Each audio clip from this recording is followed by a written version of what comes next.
తీరు తీరు వార్తలతోని మన మైక్ టీం ముచ్చట్లయితే తయారుగా ఉన్నాయి. చెల్ల సుషుదాం పాన్రి అంతకంటే మొదలు హెడ్లైన్స్.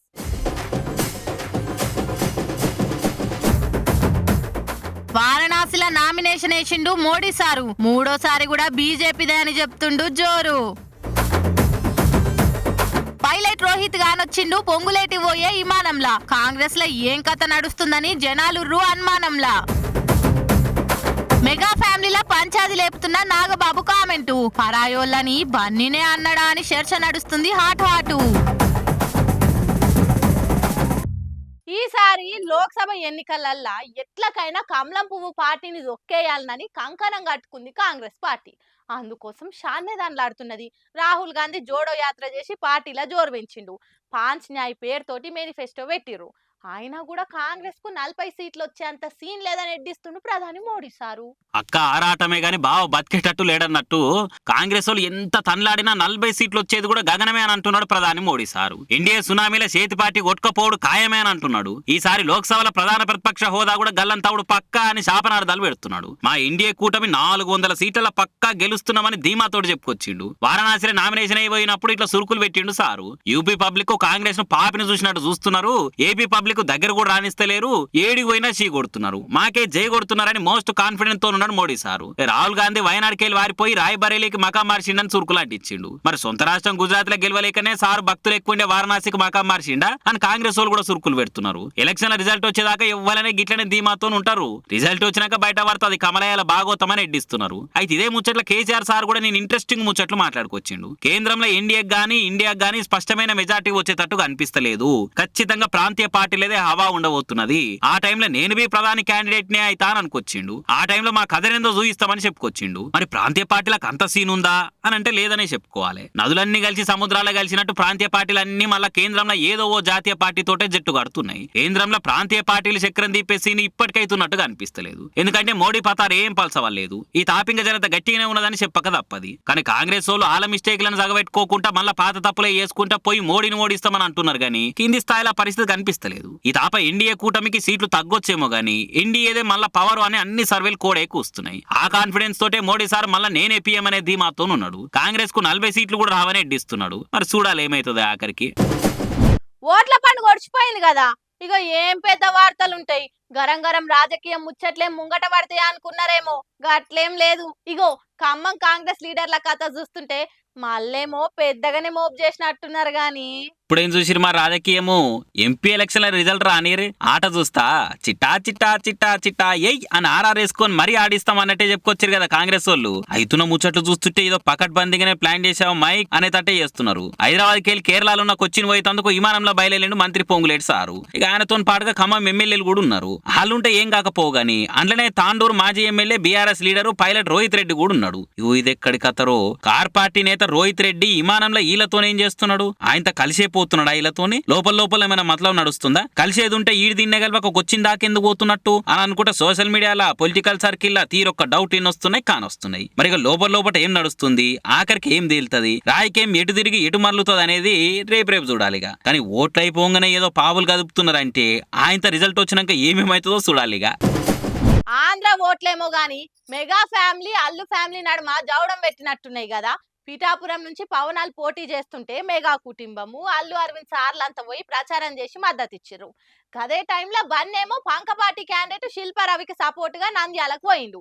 అగో అది చూసి బగ్గుమంటున్నారు మెగా ఫ్యాన్స్ కొంతమంది. ఇక నాగబాబు సార్ అయితే ఏకంగా మరుగున పెట్టి బన్నికి సురుకులు పెట్టిండని అంటున్నారు ఆయన పెట్టిన ట్వీట్ చూసి. రాజకీయం అంటేనే అయినోళ్ళను కూడా దూరం చేసేటిది. సొంత అన్న చెల్లెలే తన్నుకున్న ముచ్చట ఆంధ్ర రాజకీయాల చూస్తూనే ఉంటుంది. కన్న తల్లి సొంత చెల్లె జగనన్నను ఓడించాలని చెప్పే అందుకే రాజకీయాల నా ఓళ్ళు నీ ఓళ్ళు అని ఎవరుంటారు చెప్పుర్రి.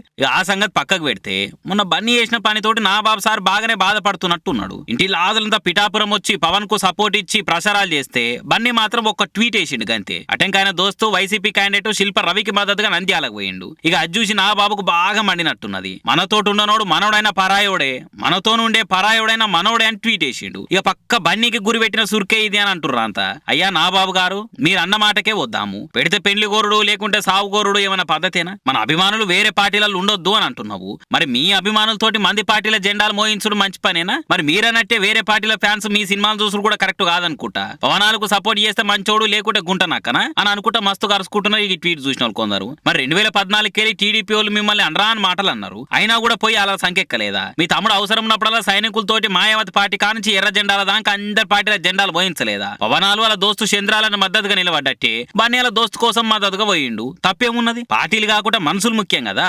మీరు ఇంత చిన్న బుద్ధి పెట్టుకున్నందుకో ఏమో కానీ రాజకీయాలు మీకు ఇంకా పెద్ద పట్టం ఎవరు కడతలేరు జనం అని మస్తుగా పైరైతున్నట్టు బన్నీ ఫ్యాన్స్ కూడా. ఏమైనా తెలంగాణ ఎలక్షన్ల కంటే ఆంధ్ర ఎలక్షన్లదే మజా అనిపిస్తుంది.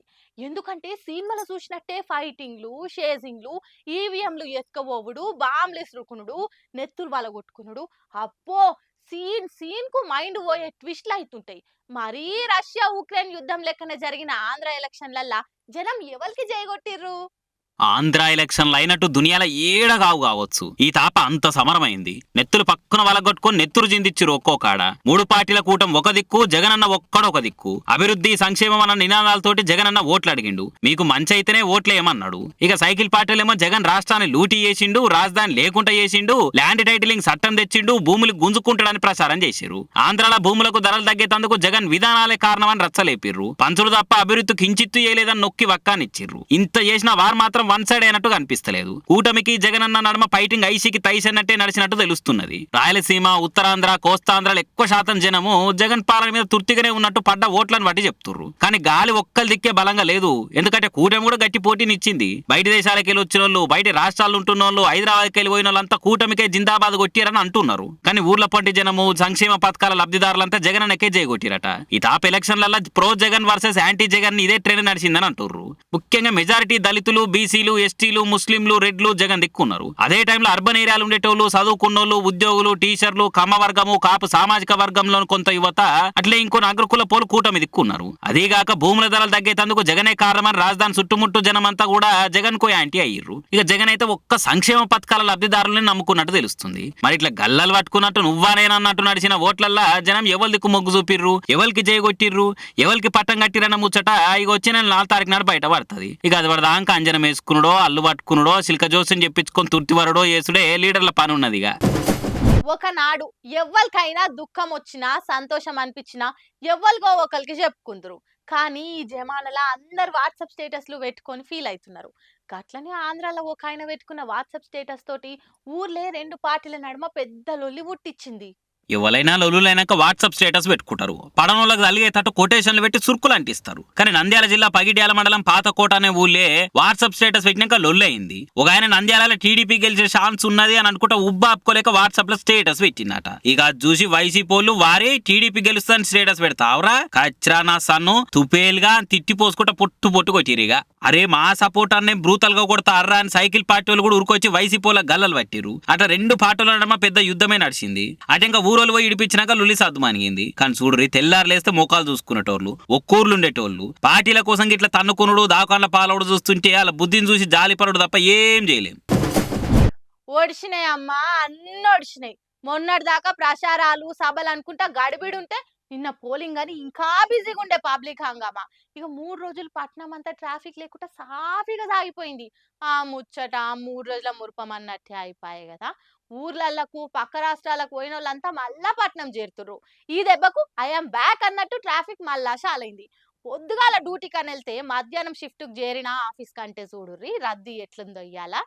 అటు ఆంధ్ర ఇటు తెలంగాణ ఎవ్వలింటికాళ్ళు ఓటేస్తందుకు పోయినోళ్ళు మళ్ళా పట్నం బాట పట్టిర్రు. 3 దినాలు ఇండ్లకి చేరినోళ్ళు మంచిగా ఎంజాయ్ చేసి పని ఒడసగొట్టుకుని మళ్ళా పనులకి వెళ్ళిర్రు. బతుకుతందుకు భాగ్యనగరం వచ్చిన వాళ్ళంతా అలా అమూల్యమైన ఓటు హక్కును వాడుకొని కైకి లెక్కేసరికి ఎట్లున్న ట్రాఫిక్ గట్లనే మోపైంది. పంతంగి టోల్ ప్లాజా కాడికెళ్ళి షురూ చేస్తే హైదరాబాద్ మెట్రో దాకా ఎటు జూడు జనాలే. ఇది చూస్తుంటే వాయమ్మనే హైదరాబాద్ లో గింతమంది బతుకుతుర్రా అనిపిస్తుంది. ఏం పబ్లిక్ ఏడికెళ్ళి పుట్టుకొస్తురో ఏమో గాని పోయినోళ్ళంతా ఎవ్వల డ్యూటీల కాలెక్కిర్రు. బస్ స్టాపులు, రైల్వే స్టేషన్లు, మెట్రోలు 3 రోజులు సూది కింద పడేసినా దొరికేటట్టు సందుండే. కానీ ఇయాల ఉష్క పోసినా రాలని మంది. ఇక మెట్రో పరిస్థితి అయితే మరీ ఘోరం ఉంది. ఊర్లకెళ్ళి వచ్చినోళ్ళు సీదా ఆఫీస్లకు వెళ్లేటందుకు ప్రైవేట్ ట్రావెల్స్ ఎక్కి దగ్గర పడుతున్న మెట్రో స్టేషన్ల కాడ ఆగి డ్యూటీలకు వెళ్లేసరికి దమ్మాడనంత మంది ఎక్కబట్టే ఒక్కో ట్రైన్ల పట్టకున్న కుక్కి ఉక్కి పోవట్టే దేవుడా, ఏం శరణో ఏం పాడో. అందుకే షిఫ్ట్లు మార్చి ఎక్కువ బండ్లు నడిపే ఆలోచన చేసింది మెట్రో యాజమాన్యం. ఇటు బస్సులు సుతా ఎక్కువనే నడుస్తున్నాయి పట్నంలా.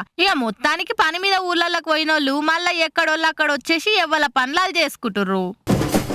మామూలుగా క్రికెట్ మ్యాచ్లు టీవీలల్లా ఫోన్లల్లో చూస్తారు అభిమానులు. ఇక కొంతమందికి క్రికెట్ అంటే మరీ పిచ్చుంటే పైసలు పెట్టి స్టేడియంలకు పోయి చూస్తారు. గిట్లనే గీపోలో గడుసుతో మ్యాచ్ చూస్తందుకు పోయి అడ్డంగా దొరికిపోయిండు. ఎందుకంటారా, మళ్ళా గిట్లా చేస్తే దొరకకపోతే ఇంకేమైతుంది? ఆగో పోలీస్ కాక గంతగనం గరమైతుండు, ఏమాయనో అంటారా? మనోన్ షీట్కే పనులు గట్లున్నాయి. మళ్ళా గిట్లనే మ్యాచ్ చూస్తందుకు పోయినోడు ఉండక అడ్డంగా దొరికిపోయి మందిలి ఇజ్జత్ తీసుకుంటూ. ఈడెన్ గార్డెన్స్ లా ఆదివారం అయిన Kolkata knight riders Mumbai Indians match లా ఆట ఆడేటప్పుడు బాల్ వచ్చి తమ్ముని చేతిలో పడ్డది. మరి వచ్చిందేదో వచ్చింది, ఉల్టా ఇచ్చేయాలి కదా. అప్పటికే ఆడున్నోళ్ళు ఇచ్చేయని ఎంత మొత్తుకున్నా ఈయనకుట తీసి ప్యాంట్లు వేసుకుండు. ఏం బట్టే ఆడున్నోళ్ళు ఎవరో ఓర్వక పోలీసు వాళ్ళకి చెప్తే వాళ్ళు వచ్చి గిట్ల పొట్టు కొట్టి వసూలు చేసిర్రు. ఇక ఈ వీడియో వైరల్ అయ్యేసరికి గిసోంటి ఎన్నిసార్లు గాలే, ఎంతమంది చేతులలో బాల్ వచ్చి వాడలే, దొరికినోళ్ళంతా గిట్లనే ఇచ్చేసిర్రా. పాపం గా పిల్లగాన్ని ఎందుకు గంతగనం కొడుతురు? గట్టిగా బెదిరిస్తే ఇయ్యడా? చేయవలసిన అవసరం ఏముంది? క్రికెట్ అంటే పాయరం ఉన్నోళ్ళు దానికి సంబంధించి ఏది దొరికినా ఎప్పటికీ గుర్తు లెక్క దాచి పెట్టుకుంటారు. గట్లనే తమ్ముడు సుత తీసుకుండేమో అనుకుంటా వెనకేసుకొస్తారు కొందరు డై హ్యాడ్ ఫ్యాన్స్. ఇంకొందరేమో దొరికితే దొంగ, దొరకకపోతే దొర అనుకుంటా నీతి వాక్యాలు చెప్తుర్రు. ఏదైతేంది అడ్డంగా దొరికి తమ్ముని చెంపనైతే వలిగింది కదా. మీరు సుత గిట్ల పోయినప్పుడు గిసొంటి కథలు పడి మందిల పతార పల్సగా చేసుకోకుర్రి. ఏమంటున్నాం? నేను వాటికొచ్చిన ముచ్చట్లు ఎట్లున్నాయో ఇంకిన్ని ముచ్చట్లతో మళ్ళా కలుద్దాం. అప్పటిదాకా చూస్తూనే ఉంటుంది మన వైట్ ముచ్చట్లు. ఏమంటున్నా?